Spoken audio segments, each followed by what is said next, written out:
he knew that she would probably be dead in the water to call the rescue team.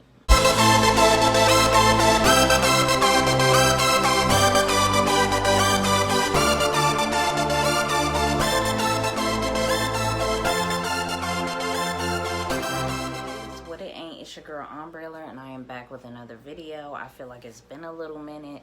This past week has been so busy. I've been exhausted, but I am back on this channel. I am going to be vlogging soon. I ordered a new SD card for my vlog camera, so there will be more vlogs coming soon.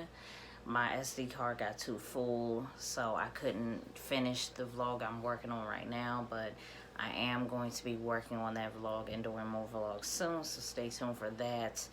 In this video, we are going to be talking about Natalie Wood. This video is long overdue as well, because, as the last video, because I've always been fascinated with the, career and, with the death of Natalie Wood, just because it was so mysterious. If you don't know about Natalie Wood's mysterious death, we're going to get into that in this video. She was a Hollywood actress during the 30s, 40s, and 50s, and 60s, and, she's been doing this for a while. So, and she did drown, allegedly, in 1981, so we're gonna get into, it could be a murder, it could be an accidental drowning. We're gonna get into that in this video, so if you're ready, make sure you're following along. Make sure you like, comment below your thoughts on this topic, and of course you subscribe.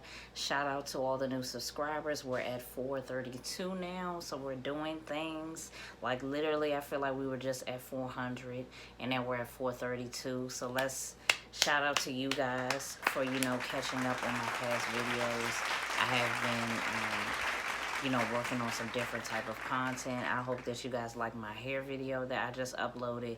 If you do like my hair, you like how I did this, you know what I'm saying, there's a tutorial up right now on my curly to straight hair. It's up right now. Go watch that. Follow me on TikTok, because I do have a lot of hair and lip content on TikTok as well. If you guys want me to bring more lip content back, I did do a video like a couple years ago on hair and it did pretty well. I did one on ColourPop lipsticks and I did one on Black Radiance lipsticks. So if you guys want me to do like lip videos for YouTube, I will do that. I just wasn't sure if you guys were interested in me doing that more consistently, but I do have some on TikTok that's a little bit, it's detailed and everything. So specifically the lip gloss that I have on right now, I just recorded a video on this lip gloss that I got from Victoria's Secret. So if you want to go check that video out, it's on my TikTok right now, and that's what I have on my lips, as well as some other things. But yeah, so if you guys are interested in other content from me, go on my TikTok. It will be linked below in the description box, as well as my Instagram, all of that. But now we're gonna get into the video, okay? So Natalie Wood was an actress, Hollywood, leading lady. She was in movies like West Side Story, which was a musical. She was in that. She was in Splendor in the Grass, as well as Rebel Without a Cause. That probably was my favorite movie. She did good as an actress in the movie, but at the same time, like, it was things about the movie that pissed me off. So maybe she was a good actress in that movie after all, because she pissed me off. But anyway, yeah, so I've heard a little bit about her story growing up. She had a stern mother who put her in show business. She was very hard on her. I think her mother was Russian, so that comes with that type of, upbringing. It's very, very much so tough love, but, that's just how they get down, Sometimes it's a little too tough, though. I understand tough love, but sometimes it's a little much.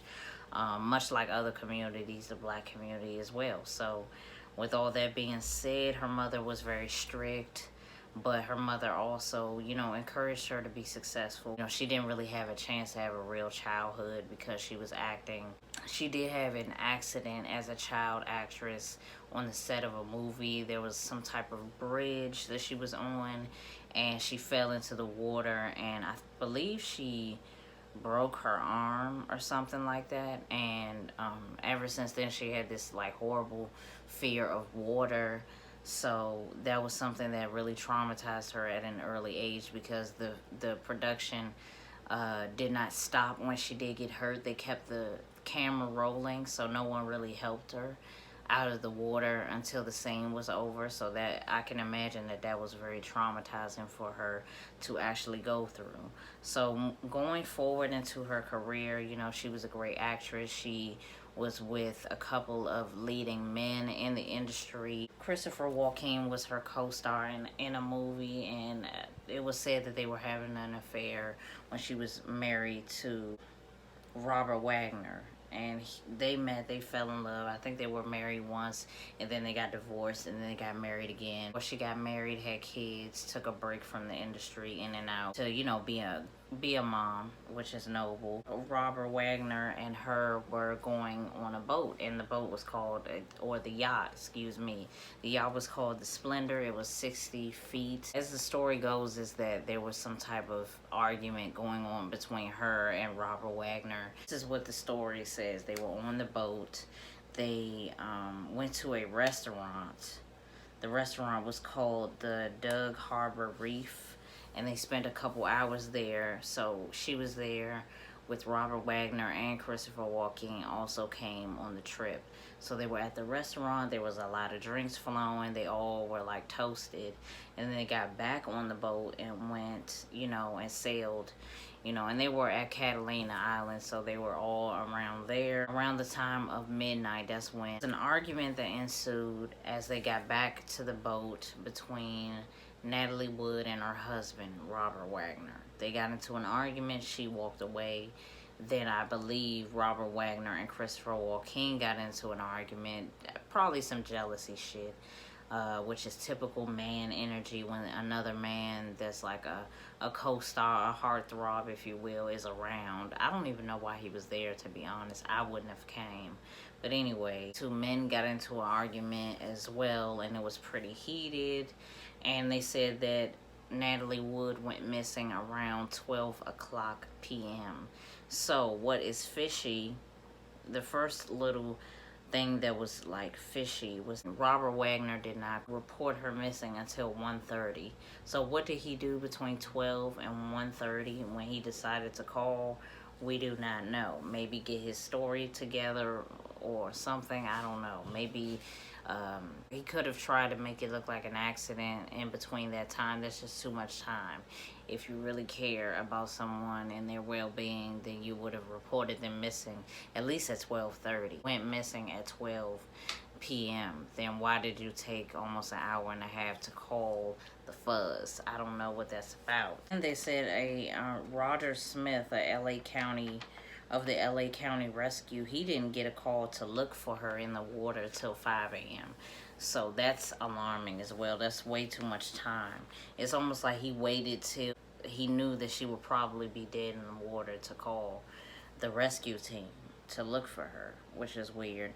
And then of course, you know, they found her body face down in the water. Said that there was fresh bruises on her arms, knees, and there were scratches on her neck and on her forehead, like insinuating that there was some type of fight going on, or she was, you know, she was hit or something, bruised up. She died at 43 years old. Ever since then, her death was a mystery. Her death was ruled an accidental drowning, but later it got ruled to a drowning and other undetermined factors, okay? So her case was reopened in 2011 by the LA County. Unfortunately, a lot of the investigators that were assigned to the case originally have passed away, so no one was ever charged for her murder, accidental or intentional. And Robert Wagner has denied all allegations of being involved in her murder. Of course, Christopher Walken has said some things as well that concludes that he had nothing to do with it, or doesn't know anything, which is, you know, lies in my opinion. You were there, you know what I'm saying? You have to say something. What about her kids? You feel me? Like, what about her kids? Like, they need an explanation to what happened. Or Robert Wagner to really like not be available, or to make any comments about this is just insane. If this was someone that you truly loved and you hurt her in any kind of way or didn't, you should make some type of statement. And I feel like it's because he's guilty. I think he did have something to do with it. That's just my personal opinion.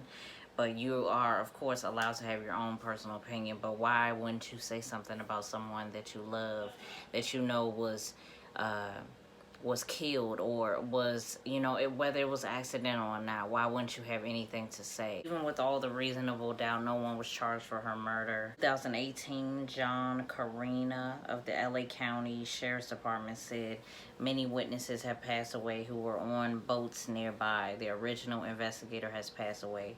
And himself, John Carina, excuse me, he passed away in 2019. So it's like everybody is like, this case is like decades old. Like, she died in 1981, but it's just so many like red flags with her death, excuse me, that it just, it leaves things unanswered. So to make this video a little bit more interesting, I am going to react to a video of Dennis Davern, who was the captain of the ship.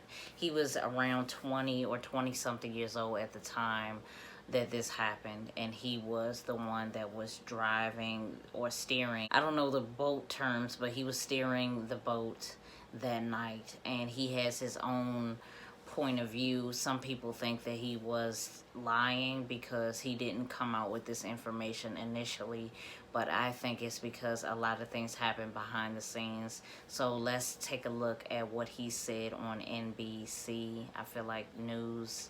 Let's see what he said, and let's make our own conclusion, shall we? Let's roll the tape. Capitalizing on the accidental death of a beloved member of the Wagner family, and they should be ashamed of themselves. What do you say to that, Dennis? Well, we're definitely not despicable. I was interviewed by the Los Angeles Sheriff's Department, a lengthy interview, and I gave them all the information that I could give them. Once you came forward telling what you now say is the truth, that you believe he pushed her off. Correct. And after I gave them all that information, they asked me if I'd be willing to take a polygraph from the LA Sheriff's Department. And I said, yes, I would. And in that moment, they turned the knob on the interview door, and there's the polygraph examiner from LA standing right there. He says, just come right this way. And what did they say your results were? I passed it with flying colors. Why did they reopen the investigation, Marty, and leading to them declaring him a person of interest? It was reopened because of a package that was sent. After our book was published, an attorney read it, and he started a petition to get the Natalie Wood case reopened. And that, I knew that wouldn't be enough, but it gave me an idea to put together testimonial statements and results of my investigation and send it in a package to the LASD. And finally, and before our book was published, I spoke with the two original detectives on the case, and I pleaded with them to please reopen this case, and they wouldn't do it. So that's why I went ahead with the book. And they did take another look at it. And I mean, he hasn't, obviously, he maintains his innocence. But I should ask you, Dennis, in the year after you left the boat, you continued to work for Robert Wagner. So why didn't you come out at any point then and say, my original story, I believe, was not true? I think that's when Marty was still investigating. Well, no, the first year after you stayed with Wagner, he wanted Dennis under his wing. So it was very hard for Dennis to talk with his family, his friends. And when I finally did get involved, and that's when you planned to move away from LA, we started early. This has been decades of effort. Mm-hmm. And no one would, I thought this should be easy. you know, there's foul play in Natalie's death, you call the police, which I did. They didn't want anything to do with it. I know you claimed you were actually held hostage. Were you locked in someplace? What does that mean? Well, when I was at Robert Wagner's house, I was actually there for just about a year. And Robert Wagner got me a job at the studio. He was doing the TV series called Heart to Heart. And so I would go to if I would have like a morning call or something like that to go to the studio, his driver would pick me up and take me from the house to the studio at the end of my work day. Then the driver would bring me back to the house. When I would go to bed for the night, my room, you'd close the door, and there was sort of like a magnetic lock to where you couldn't open the door. You couldn't get yourself out of your own room? I couldn't get myself out of the own room. I thought maybe the whole house has this security system. Whether it did or not, I don't know. But to me, it was like a very locked-in feeling, you know? Listen, you did come forward, and this is still an open case. I mean, at this point, we don't know what the truth is. I do want to reiterate, we reached out to Robert Wagner. He didn't comment to us. Christopher Walken's rep said in an email about Davern, he's shooting, and this is all BS. Listen, the podcast is Fatal Voyage, The Mysterious Death of Natalie Wood. Thank you both. All right, so after watching that, like, I really feel like there's some truth to what he said. I really feel like he has no reason to lie. He had a great relationship with Natalie Wood that was strictly platonic and friendly.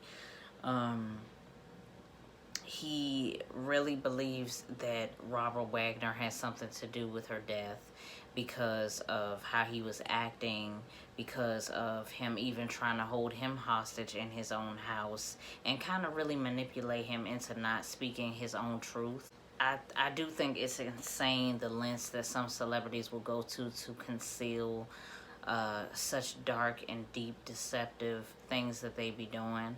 And this is one of those things. Him locking him in a room or putting him in a room where he couldn't get out of is holding someone hostage, is, you know, kidnapping or adult napping, if you want to call it that.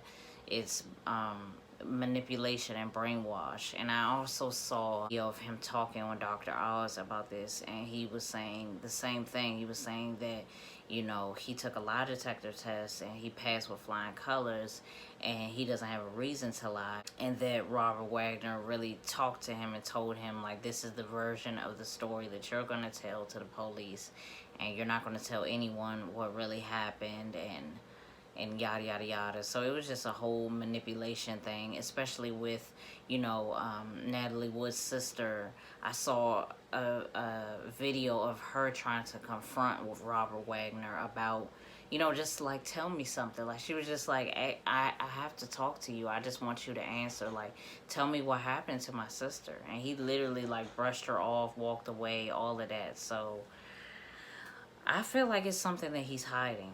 Either he knows something or he did something. But, you know, only time will tell. Can't go to heaven and withhold information like that. And honestly, I don't care that Dennis kept this to himself until he wanted to come out with it. It's his business. It's his experience. And he was being blackmailed and manipulated into, you know, keeping his side of the story a secret.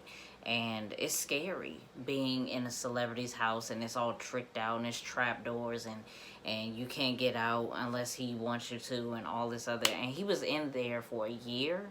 Like, that's scary. So I can't imagine being in that position. And I feel like it's a lot that Robert Wagner is not saying. And I don't see how he could live with himself and knowing about her kids and everything. And I just don't get it. I just don't understand. Hopefully something can happen with this case. I'm just not sure because it's been such a long time ago, and it's sad that, you know, it went on this long and there's so much reasonable doubt and nothing was even, like, properly investigated. And Robert Wagner, because he has money, I feel like he got away with, you know, just not even not even being interrogated properly. I'm gonna close out the video. Thank you guys for watching. Please comment below. What do you guys think? Do you think Robert Wagner has something to do with Natalie Wood's death? Because I do. If you don't, let me know in the comments. Either way, we're floating into the next video. Make sure that you guys stay tuned for more content. It's Ombre Alert. Make sure you like, subscribe. Okay, and I will see you guys in the next video. Bye.